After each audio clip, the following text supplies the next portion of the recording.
Welcome. I'm Deborah Dirksen, and this is A Bridge to Spirit.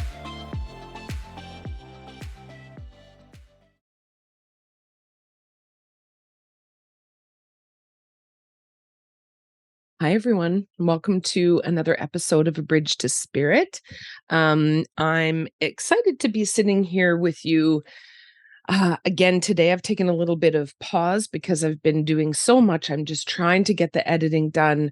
There'll be one more edit of the book, and then I feel like it will be ready to go. And dear Austri, thank you so much for hanging in here with me and doing such an amazing job of editing. And I just wanted to have a little kind of chit chat with you guys here. Some of you have been watching my new series, could we put it in that way, with my sister, Christine, called A Taste of Spirit. We've kind of been doing these recordings of basically kind of a fun cooking show where I bring food to my sister from a spirit that we're dedicating the episode to, and we just talk about spirit and whatever it is that comes up or whatever topic we've kind of predetermined it needs to be about. It's been pretty free form till now, and it's just her and I doing it, having fun, but I think there's some really great stuff in there. So if you haven't seen it, A Taste of Spirit, I've been posting about it. So that's been taking up some time as well. And yes, you're going to see my hair blown again this episode because I have hot flashes so bad right now. And I know lots of people send me information on, how to help hot flashes, but, it's just a part of life. Anyway, I brought cards with me into this episode of A Bridge to Spirit. And I love, isn't this interesting? There's an odd card in here that doesn't belong. Okay, clearly we need to look at that. What was I going to say? That kind of threw me off.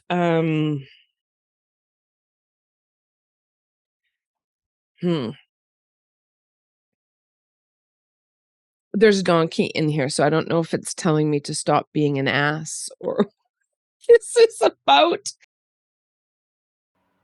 Join me at the end for some wonderful clarity. But yes, suddenly something has really thrown me. Okay, this card was not supposed to be in here. This is from a Guan Yin deck, and normally I don't do cards on here, but I felt really drawn to it because I wanted to offer a message out to those of you that will watch this episode, knowing that Spirit will guide it to be something to either self-reflect on for you or to or might directly relate to kind of what you're going on at the moment that you watch it. And so I wanted the influence of Spirit here, not just my jibber jabber. So, but part of my jibber jabber is about the two posts that I've made recently on Facebook, on both my Deborah Dirksen page and my spiritual mediumship with Deborah Dirksen, is that there's a woman, and I've got it here. It kind of looks like this, so you can see it. There was no pain. Texas student dies in a car accident, discovers life after death. And then I also posted Dr. Eben Alexander's journey through the afterlife. And both of those, as you'll see on my pages, I don't post YouTube videos very often at all. But these two videos I would really advise you to watch because they are really the very reason why I do mediumship, the reason why I'm so dedicated to the authenticity of what mediumship is, the communication between worlds, why these podcasts are called A Bridge to Spirit, because really we are living in the density of a world that is temporary. And it's an important experience. This earth experience is an incredibly important experience. And all too many people are exiting themselves from this all too important experience because I really believe that they do not have the understanding. Some are not capable of the understanding, quite frankly, because there's mental illness or emotional illness that is going on that's too strong and overwhelming the person. But there are many, many other people that are leaving this world with intention when the whole purpose is to stay here and move through the very real world things that this earth provides, the ego, the relationships, the pain, the challenges, the joy, the opportunity to continue to survive and thrive and find your best self within the experiences that you're offered in this life, to come to the understanding that you're creating many of the experiences that you're offered in this life. Not all of them. I do not believe that. And there's a whole thing about manifestation that people that know me know that I do not care for, about the new age thoughts around manifestation. I think that whole thing just completely edges God out. It completely edges the divinity of spirit out. Um, but I truly believe that we are immersed in this experience for very profound reasons, and we need to discover our best self here while we're in the density of this, me included, all the time. Even the most profound spiritual teachers upon this planet are still in the narrowed experience of their human self. And so, but it's an important journey. And so I would advise that you go watch those two videos, because everything they talk about is everything that I know from my own sudden awakening into mediumship, but also too from the last 15 years of soul after soul, spirit after spirit communicating their amends, their reflections, their life review, the beauty and the love that they're immersed into in the world of spirit, but that we're meant to find here. Like, I believe we're meant to connect to the world of spirit. I think we're meant to connect to the souls that have passed. I think we're meant to connect to our own spirits, our own being, and then shine that light through to this world by being the very best versions of ourselves, not by being something artificial, not by just becoming, some spiritual speaker who could, bring profound things forward, but by literally being the artist, the teacher, the surgeon, the musician, the mother, the father, the best sister in the whole world, all of that, whatever the thing is that you are, the plumber that's gifted and dedicated to their job, all of the ways that we show up in this world are equally of value. And so, a few things. I wanted to tell you that love is my greatest purpose, that not just human love, but the transmission and the reflection of a deep spiritual love is my dedication, only because I was allowed to come to know it in such a profound way. Two, I want you to watch those videos and also, if you have not read the book, Dying to Be Me by Anita Moorjani, the second half of that book, the first part is, of course, her telling, well, the whole thing is her story, but the second half of her book is everything that I have heard from spirits in my entire journey through mediumship. And so there's three things for you to look at, two of those videos, and then Anita Moorjani's book, which you can get on audio as well. There are so many incredible resources. So I wanted you to know those things. And three, I wanted you to know that all of this is available in your life all the time. And you don't have to feel rushed or frustrated about it like I did. Just know that your life as it is right now is perfect for where you are right now, and where you're uncomfortable or where you're finding discontentedness, that's the place for you to self-reflect and ask questions and reach out to your spirit guides. Even if you don't know them, you have them. You came into this world with tremendous. If I was able to pull the curtain of this room back right now, there are orbed light beings in this space. My Uncle Bob is right there right now. I didn't know until I completely pulled back the curtain.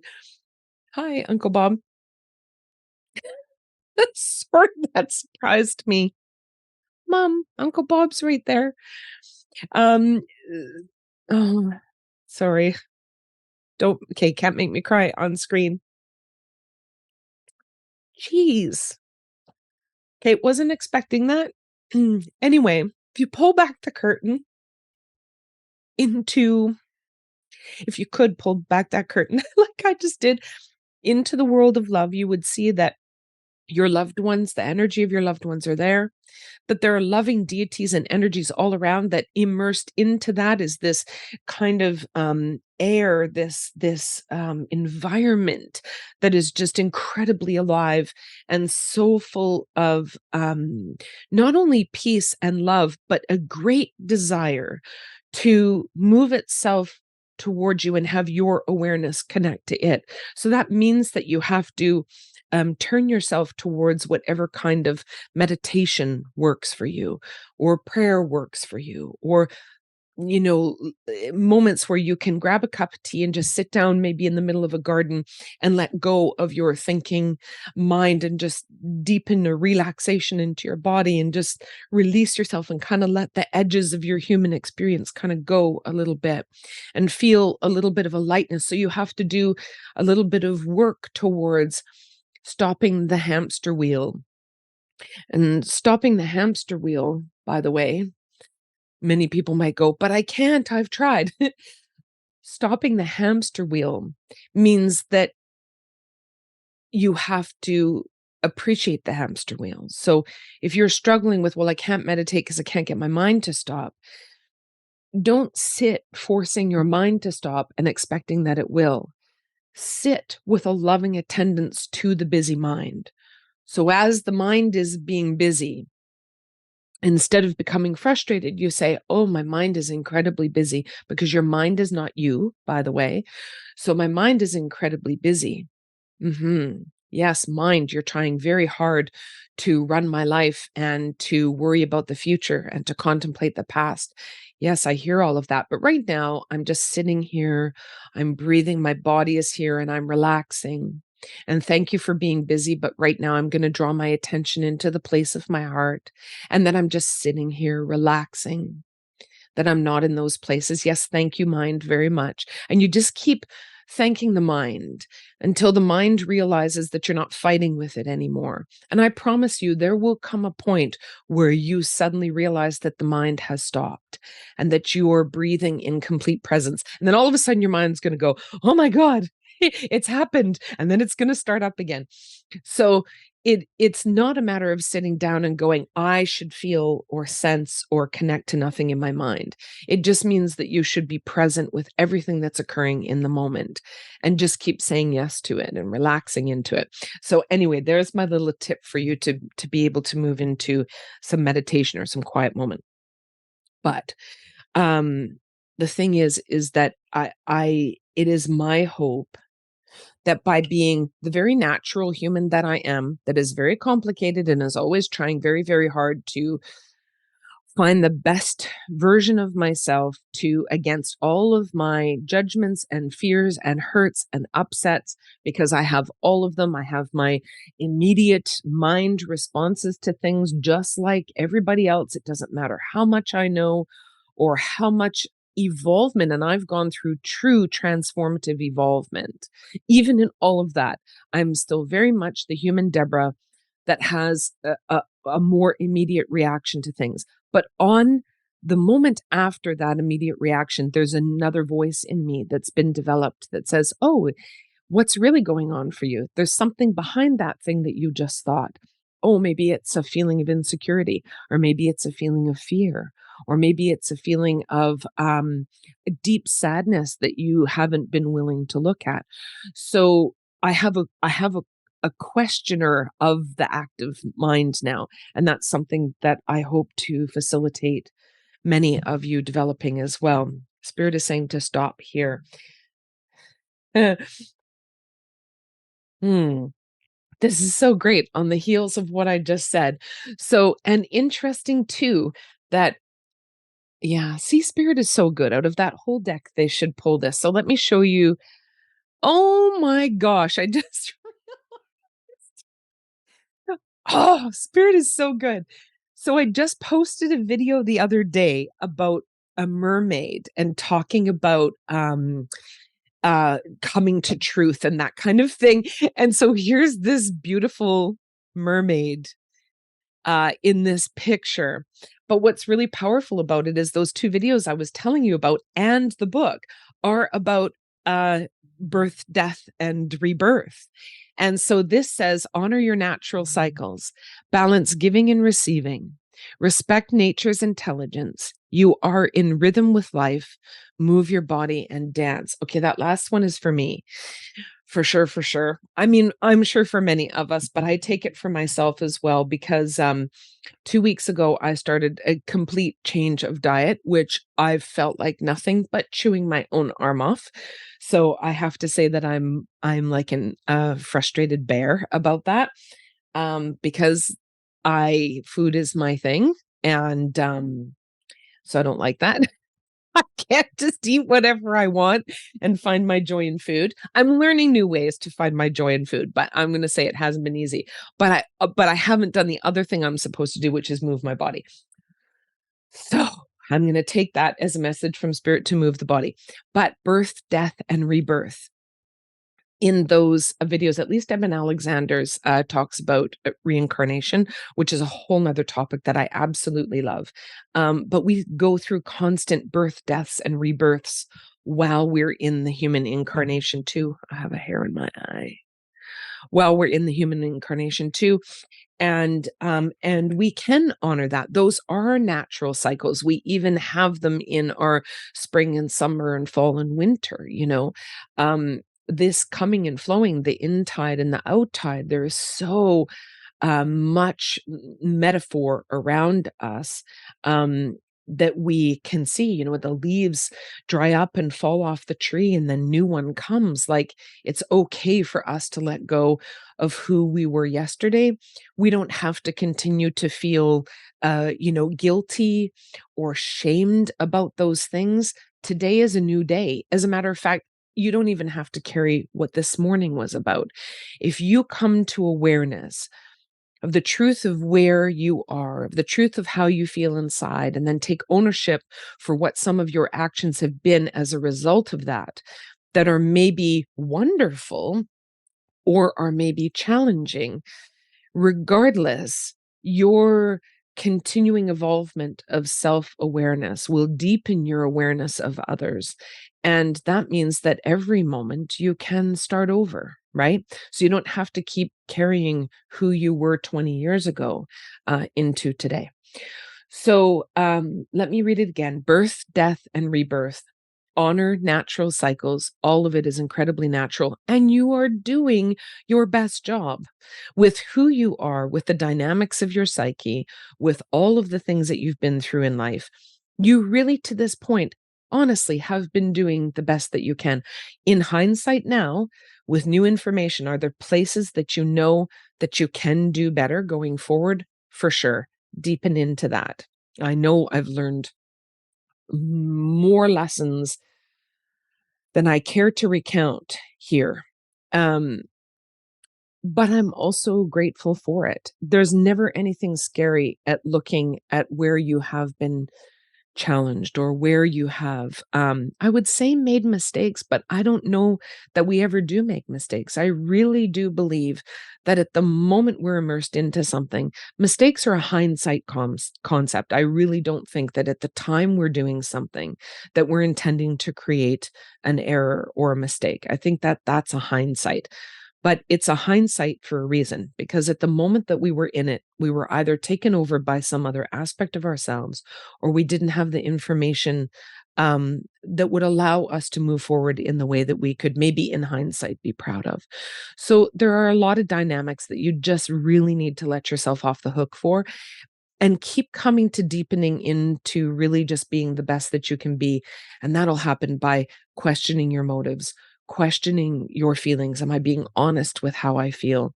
Reaching out for help by people who can actually give you help, not people that are going to, draw you into more drama, but people like counselors or therapists or friends or doctors, or people that really you respect their guidance, or maybe even the way that they live their lives, right?